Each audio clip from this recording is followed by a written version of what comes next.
So, my orgasms are getting louder. Yeah, like loud, like loud.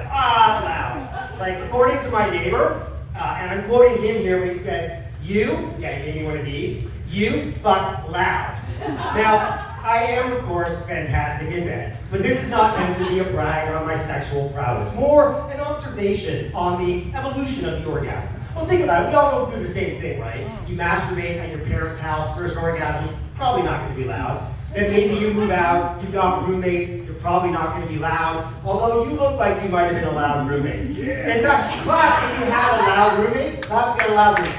All right? Clap if you were the loud roommate. Not people. Fast forward through life, you get married, you probably have some kids, you're not going to be loud. But you reach that magical age where there's no kids, and you no longer give a fuck what other people think. You want to let the world know that you are, in fact, having an orgasm. But I think intellectually I know that it's a short trip from, oh God, I'm coming, to, oh God, I can still come. Now, I do have good news, and no, it's not regarding my orgasm. The good news is I am not crazy. Yeah, I know when I say that half the room immediately thinks, yeah, I know that I'm crazy, and you would be right. But not for this reason. You see, my girlfriend watches a lot of murder shows, which means I watch a lot of murder shows. So you guys know what I mean by murder shows, the true crime kind of shows? Yeah? Okay, so I picked up a couple of things from watching these shows. The first, some advice, mostly to the ladies here. Stop lighting up rooms and getting shirts off your backs. You're always the friend to die. I don't know if you've never seen the show, they interview the friends years later, and it's always like, Brenda was an angel, oh my God. She would do anything for you. Her smile would light up a room, dead.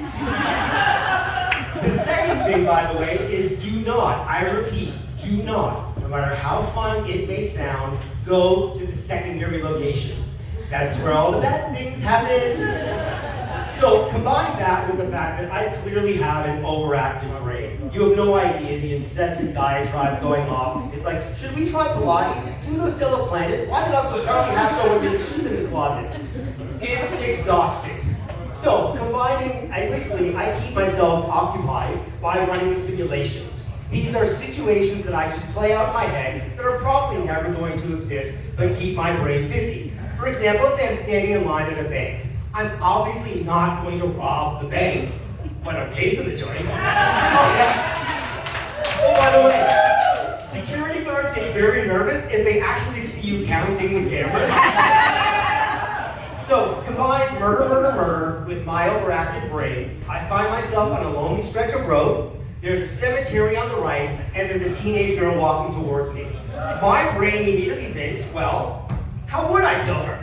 Again, this is just a simulation, I am not crazy, but I thought, okay, I'm listening to some music, what if my headset wasn't actually, plugged into anything, and I sort of just looped it together, and as she walked by, I'm like, well, good afternoon, miss. Ha! What you doing? Bring her over.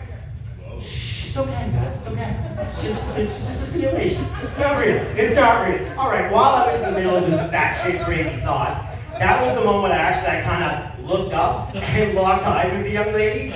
Now, folks, I don't know the average mind of the average teenage girl, and I don't think anyone can know the mind of the average teenage girl, but whatever face I was making made her face go, ugh. Now, I am a nice guy, and of course I wanted to stop and reassure her there was nothing untoward going on, but what was I supposed to say, right? Oh no, I wasn't going to try and pick you up or anything. I was just thinking about murdering you with this headset. Isn't that funny? Where are you going? It's just a simulation. All right, ladies and gentlemen, I want to close with something that's actually very, very, very personal, and I honestly can't believe I'm going to do this, but fuck it, here we go. From a young age, I have wanted to come out. Yeah, you heard that right. Surprise! I'm not saying that my family wouldn't have accepted me. It was just a different time.